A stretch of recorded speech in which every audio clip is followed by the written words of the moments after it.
These three stories were shared by real people, and each one ends with something deeply disturbing that was never explained. I worked the overnight shift at a small hotel off the interstate for almost 2 years, and nothing about the job ever felt dangerous. Boring, yes. Creepy sometimes, but dangerous? No. That changed on a Tuesday night in early November. The hotel only had 2 floors and maybe 40 rooms total.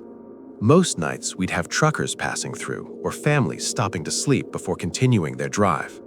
After midnight, the place usually went quiet enough that you could hear the vending machine hum through the lobby.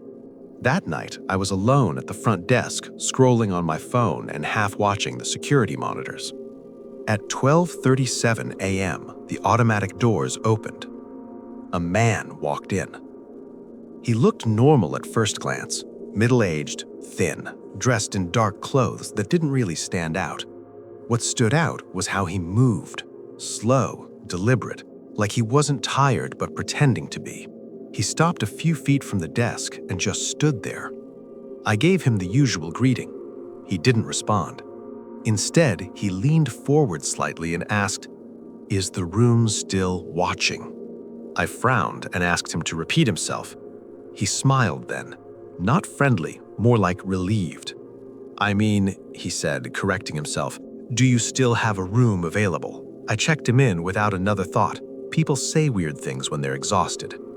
I gave him a key for room 214. As he took it, his fingers brushed mine. They were ice cold. He didn't thank me, just turned and walked toward the elevator. That's when I noticed something strange.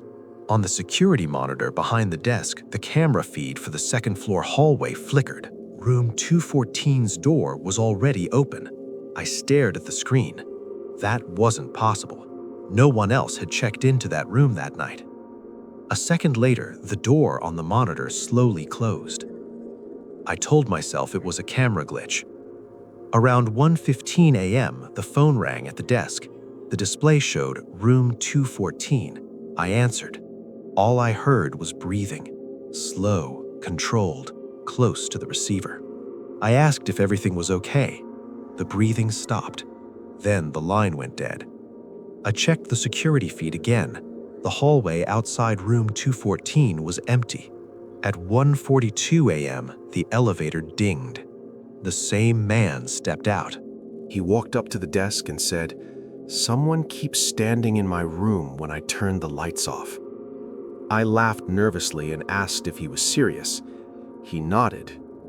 "I can hear it breathing," he added, "right next to the bed." My stomach dropped. I told him I could move him to another room. I offered a refund, anything to get him away from that hallway. He shook his head.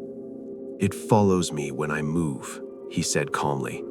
"It's been doing that for years." I didn't know what to say. He stared at my face for a long moment, then asked, "Do you see it yet?" I told him no. He smiled again. "Good," he said. "That means it hasn't noticed you." He turned and walked back toward the elevator. I locked the front doors after that. Around 3 a.m., the cameras started acting up. Every feed showed the same thing, empty hallways, except for one detail. A shadow. It didn't belong to anything. It stretched across the floor outside room 214, long and thin, like someone standing just out of frame. The problem was, it didn't move when the lights flickered. Shadows are supposed to move. At 3:17 a.m., the phone rang again. Room 214. This time, the voice on the other end whispered, "It's closer now." Before I could respond, another voice spoke. From behind the desk. "Don't answer that." I froze. The man was standing behind me. I hadn't heard the elevator, hadn't seen him on the cameras. He leaned forward, eyes locked on the phone.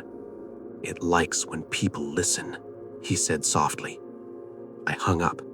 My hands were shaking so badly I dropped the receiver.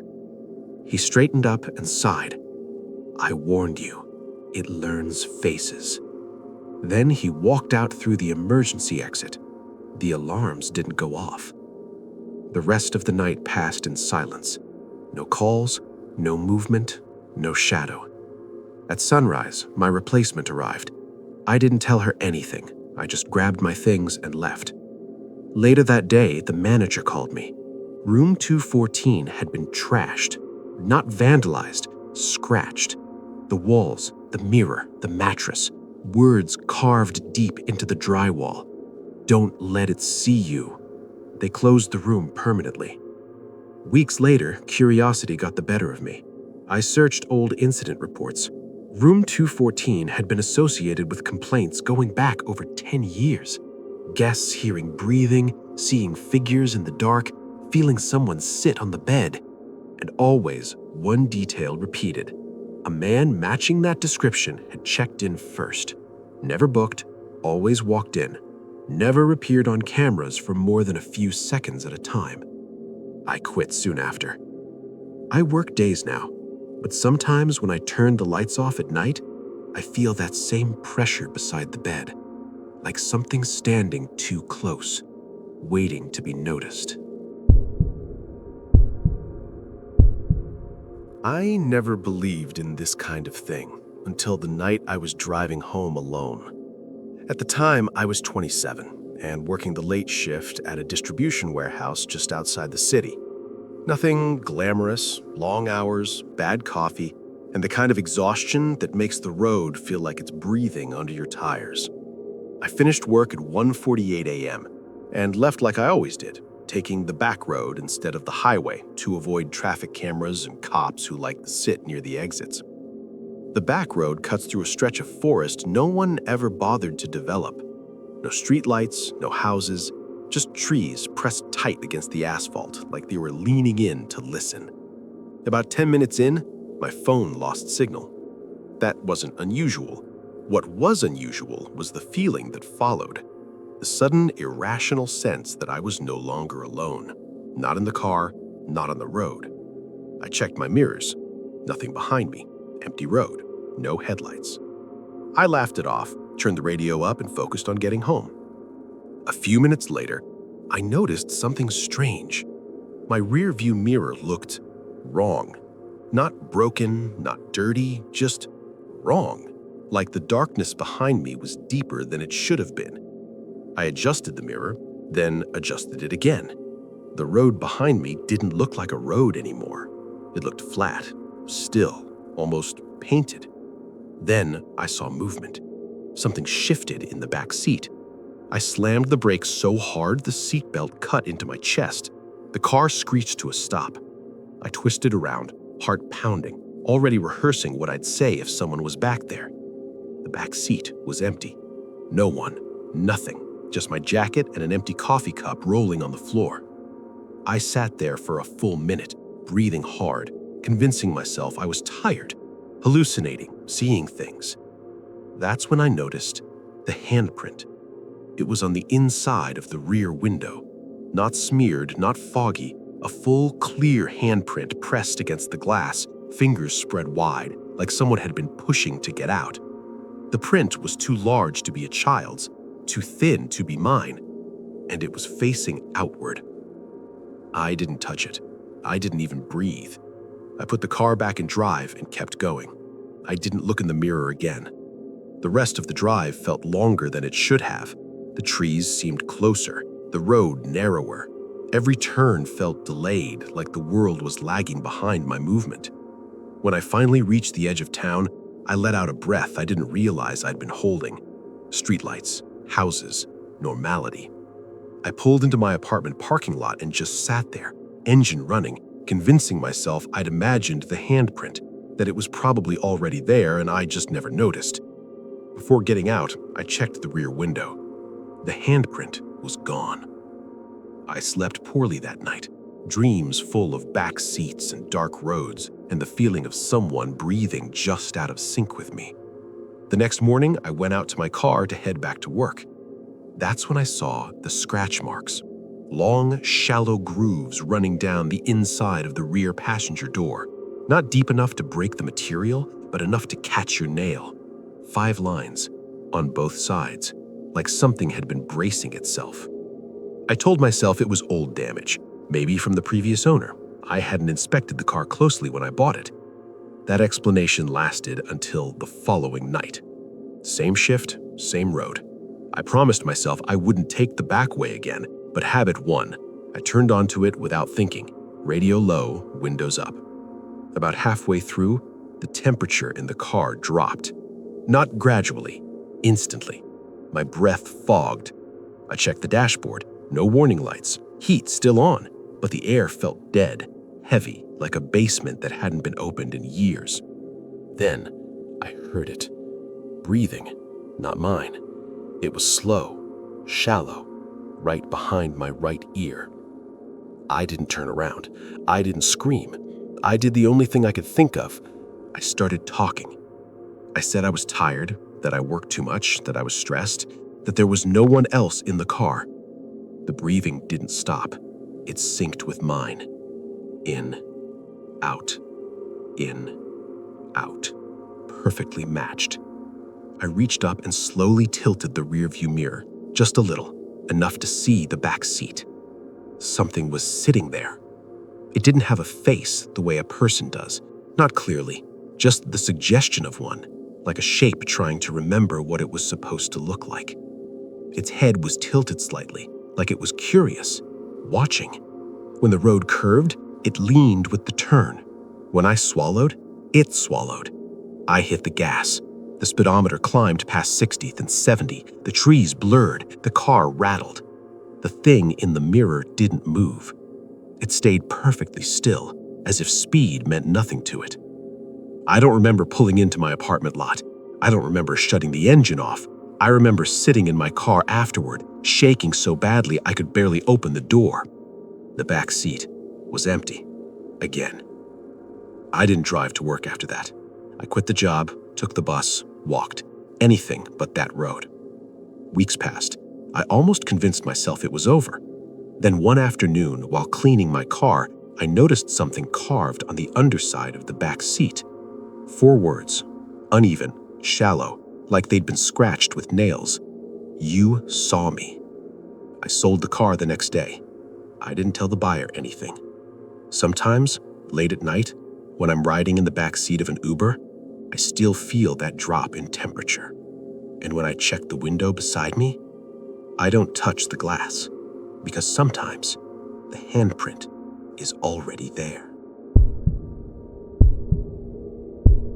My sister disappeared on a Sunday afternoon. No struggle, no witnesses, no explanation. She was 19, lived at home, and had a habit of texting me constantly. Memes, complaints, random thoughts. The last message she sent was at 4:12 p.m. Someone keeps knocking but won't say anything. I replied a minute later asking who it was. She never answered. At first, we assumed it was nothing. A delivery driver, a neighbor, someone at the wrong house. But by evening, when she still hadn't come down for dinner, my parents started to worry. Her bedroom door was locked. That wasn't unusual either. She liked her privacy. My dad knocked and called her name. No response.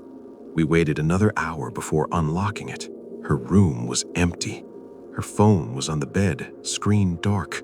Her wallet and keys was still on the desk. The window was closed and locked from the inside. Nothing was missing. The police came that night. They asked questions we didn't know how to answer.